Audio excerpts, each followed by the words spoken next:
Today we're at the start of our walk today and we've come across a Norway maple tree and its seeds have already started to fall on the ground, and it has given us an inspiration of a craft to make. So this is the Norway maple. There are quite a few different maples in our area, but let me show you the leaves of this one.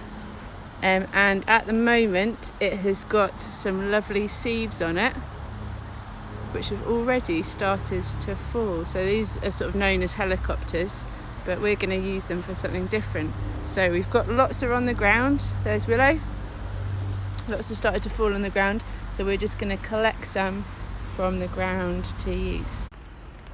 So just to give you a contrast, this is a different maple tree on our route. Meg, do you want to tell us about it? So this is a field maple. Yeah, so we'll look. The seeds, which you'll know as helicopters, are quite a lot smaller than the ones that we are going to use today. As well as looking at the nature while we're out on our walks and being inspired by that, we are lucky enough to have our own allotments, which we spend lots of time in, and it really has helped us to get to know the animals and creatures that live here. One thing that we're really lucky to have at our allotment is this beautiful wildlife pond. We've planted some wild flowers here which will hopefully encourage different insects. And inside our pond we've got a variety of different creatures. You can see some pond skaters across there maybe. There's also a range of different molluscs. We're even lucky enough to have some newts visiting our pond. It's a whole different range of wildlife in there. And one thing we've started to notice is our beautiful dragonfly larvae. So these amazing creatures are found in the pond. This is a dragonfly larvae.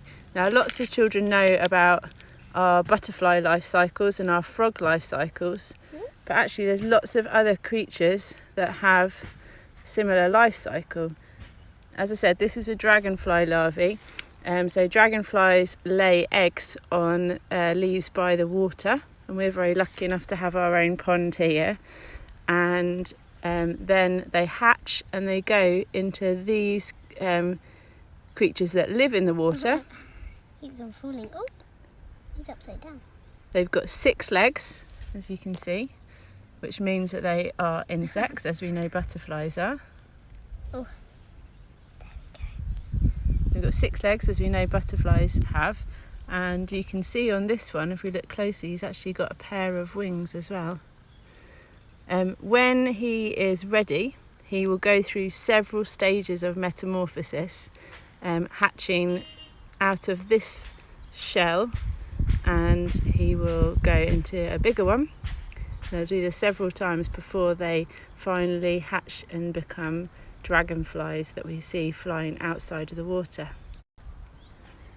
You can also see evidence of the dragonflies hatching left over in the pond, and at the moment you can see lots of these in the pond, which is the outer casing of the dragonfly larvae that's hatched.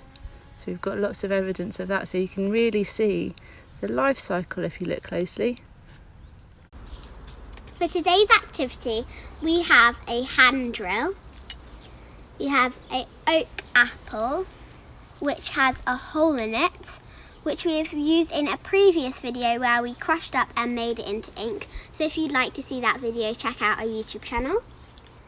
We've got some pipe cleaners. We've got some Norway maple seeds. We've got some scissors. We've got some paintbrushes and some paint and a paint palette. We've also got some pens. Let's get started. Dragonflies actually have 2 pairs of wings, so I'm going to take 2 of our maple seeds here, so that they'll end up looking like this, but I'm going to paint them. You don't have to paint them, that's just something I'm choosing to do, and I'm going to do that first so I can give them time to dry.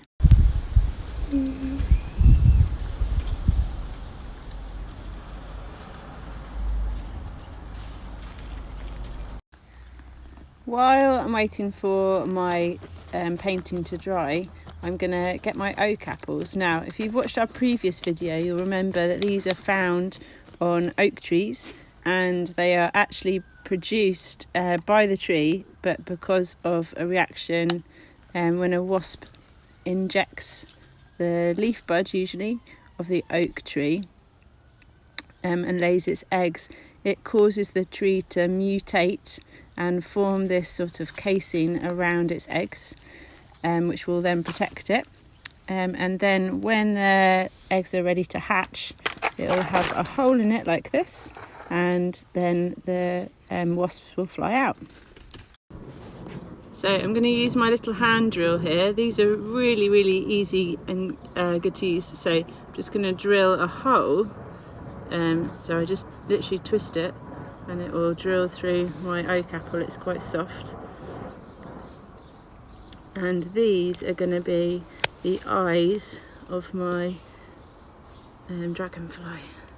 So I've gone through there, and I'm going to drill a hole in the other one. Obviously you don't have to use oak apples, you could use beads or seeds or little berries. It really is up to you, getting creative. These are just something we found on our walk. Thought they would work for this activity. So next I'm going to thread my pipe cleaner through one of its eyes into the middle and the other eye. And those will be my two eyes for my dragonfly. I'm going to do some little dots for the eyes as well, just to make them come alive and look a bit cheeky. So next thing you need to do, once you've threaded your eyes on, is give it a little twist so it becomes part of its head. And then we're going to need to get our sycamore leaves. So you can see I've just done a couple of turns here, just to give it a little bit of space away from the eyes. Then I'm going to get my two sycamore leaves, or maple leaves rather, and pop them inside, and then I'm going to twist behind them, and hopefully that will secure them in position. And I'm going to keep twisting all the way to the end.